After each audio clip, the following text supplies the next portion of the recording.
aktif yang kami lakukan, terakhir kami juga mendapatkan berbagai informasi khusus dari beberapa sumber kami di berbagai daerah, ya. Teman-teman, secara garis besar kami perlu sampaikan bahwa Polri benar-benar maksimal menjalankan tugas pokok dan fungsinya, ya, terkait pengamanan pilkada, ya.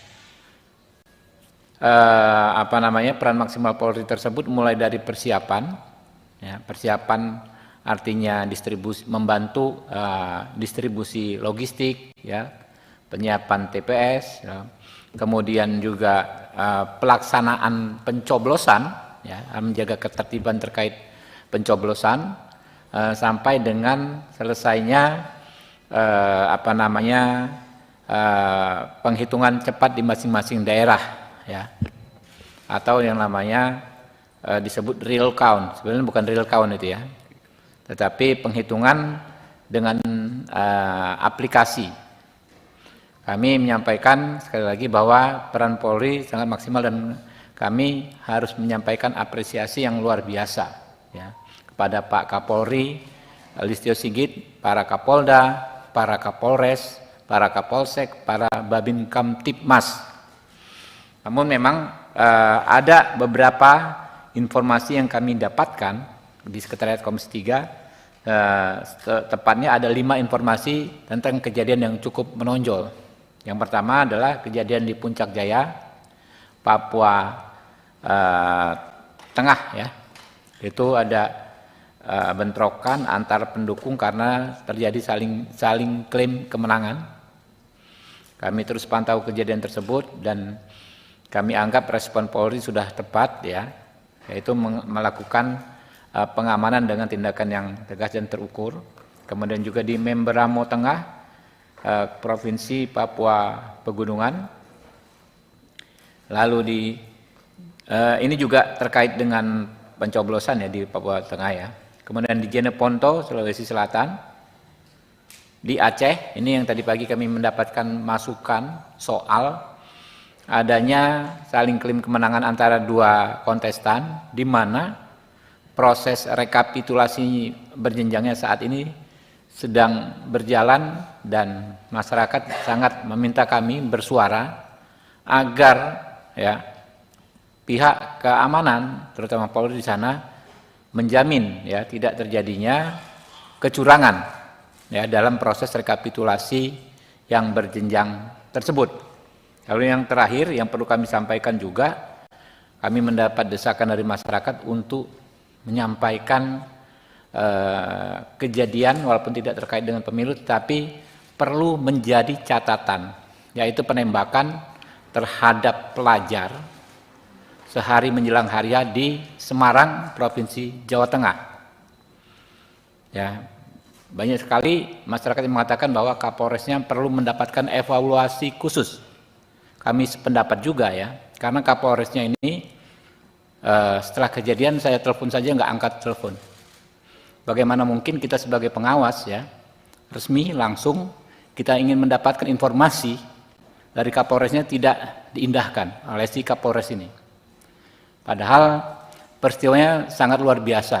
Saya dengar memang ada 1 orang meninggal, ya, 3 orang terluka. Lalu dengan seenaknya diklaim sebagai gangster.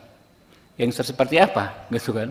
Nah, kami akan memanggil khusus si Kapolres ini pada kesempatan yang secepat-cepatnya. Kenapa ini perlu kami angkat kejadian yang di Semarang ini, ya? Karena ini bisa mempengaruhi citra Polri secara keseluruhan. Seolah-olah, ya, Polri tidak bisa menjaga situasi kondusif, padahal kejadiannya yaitu di Semarang.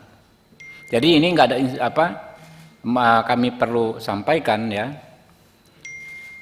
agar, ya, peristiwa ini tidak menodai citra Polri, karena Pak Kapolri, Pak Sigit itu sudah luar biasa kerjanya. Saya sampaikan tadi secara keseluruhan, kalau mau dikasih nilai dari 1 sampai 10, saya berani kasih nilai 9. Ya.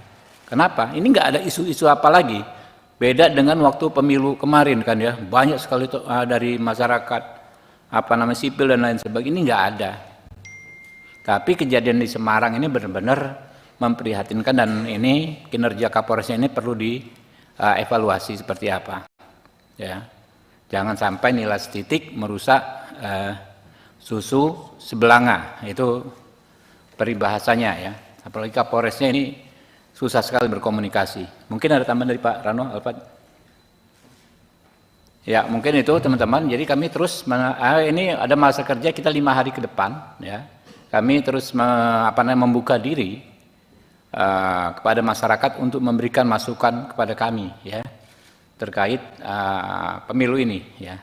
Karena kan rekapitulasi masih terus berjalan berjenjang, tapi dengan teknologi yang ada saat ini, ya, kami berharap segala bentuk kecurangan itu akan bisa diminimalisir.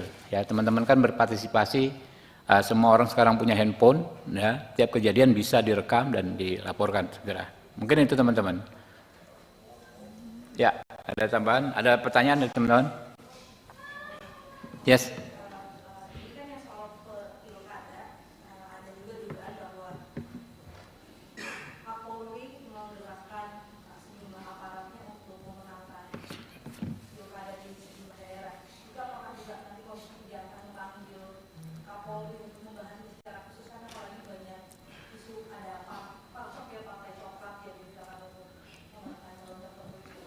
Enggak, justru sebaliknya ya, apa yang disampaikan oleh segelintir orang terkait parcok dan lain sebagainya itu kami kategorikan sebagai hoax, ya.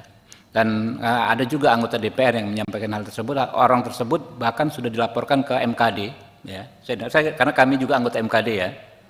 Orang tersebut sudah dilaporkan ke MKD, kami ingin meminta keterangan beliau apa yang menjadi bukti, ya, apa yang menjadi dasar juga disampaikannya tuduhan tersebut.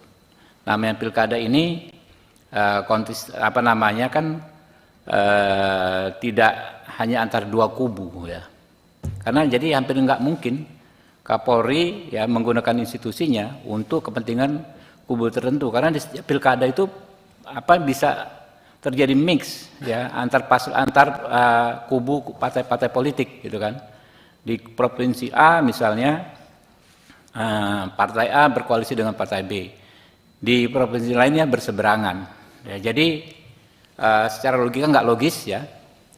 Dan kami minta sesama teman-teman anggota DPR, walaupun kita bebas berpendapat, tapi harus didasarkan pada bukti-bukti yang kuat, jangan hanya narasi-narasi, karena ini justrulah yang akan bisa menjadi situasi tidak kondusif. Saya dengar orang tersebut sudah dilaporkan di MKD. Kalau dilaporkan di MKD, prosedurnya tentu akan dipanggil, dimintai keterangan, dan diminta untuk membuktikan. Kalau tidak bisa membuktikan, tentu ada konsekuensinya. Ya.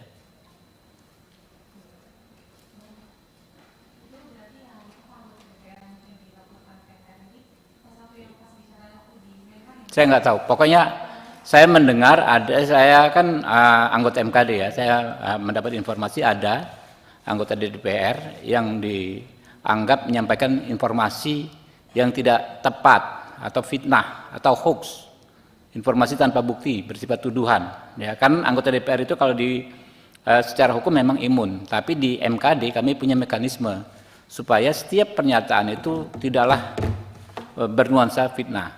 Justru disitulah menerobos yang namanya imunitas anggota DPR tersebut. Memang tidak bisa dipersoalkan secara hukum, tapi tentu bisa dipermasalahkan di MKD.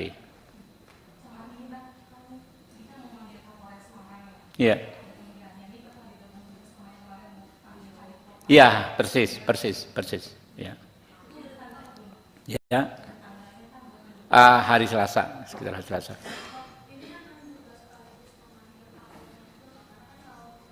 Apa? Mengambil siapa? Oh, enggak.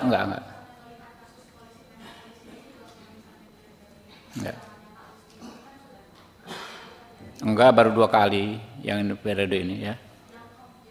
Yang periode ini kan baru 2 kali. Berkali-kalinya dari mana? Baru 2 kali. Ya, kita selesaikan. Jadi kita ini maunya yang lebih teknis. Makanya Kadipropamnya kita panggil, ya. Kalau Kapolri kan kebijakan secara umum. Ya, silakan. Ya, nah itu dia. Ya, itu dia. Kalau Senpi ya, yang kita pengen cek itu adalah bagaimana mekanisme audit yang reguler. Kalau orang pertama mendapatkan Senpi oke lah ya, tapi kan situasinya terus berubah ya. Kehidupan orang juga dinamis. Misalnya tahun ini dia santai, tahun depan dia mungkin complicated ya, dia stres dan lain sebagainya. Apakah masih layak untuk menggunakan Senpi? Saya komunikasi dengan teman-teman Polri, katanya sudah ada, tapi sejauh mana penerapannya? Ya, kalau misalnya kayak yang di Semarang, ya ini kan kembali ke fenomena oknum. Oknum itu kan di Polri ada, di DPR banyak, ya kan ya, di legislatif ada, apa di eksekutif ada. Nah, kalau yang di Semarang dikatakan itu gangster, jangan sampai sudahlah melakukan kelalaian atau bahkan kejahatan dan melakukan penembakan, malah membuat stigma-stigma terhadap masyarakat.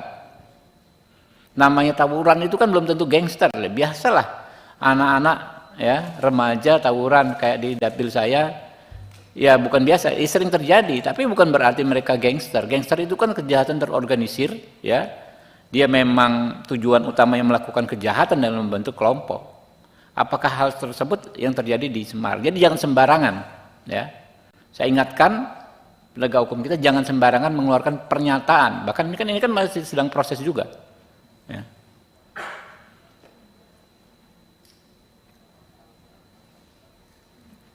Oke ya teman-teman ya, itu dulu ya. Ya, ya, ya.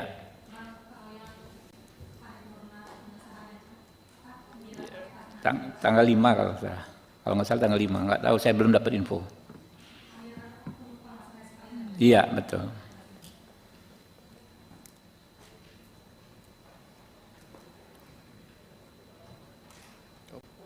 Oke ya teman-teman ya. Terima kasih. Billahi taufiq wal hidayah. Wassalamualaikum warahmatullahi wabarakatuh.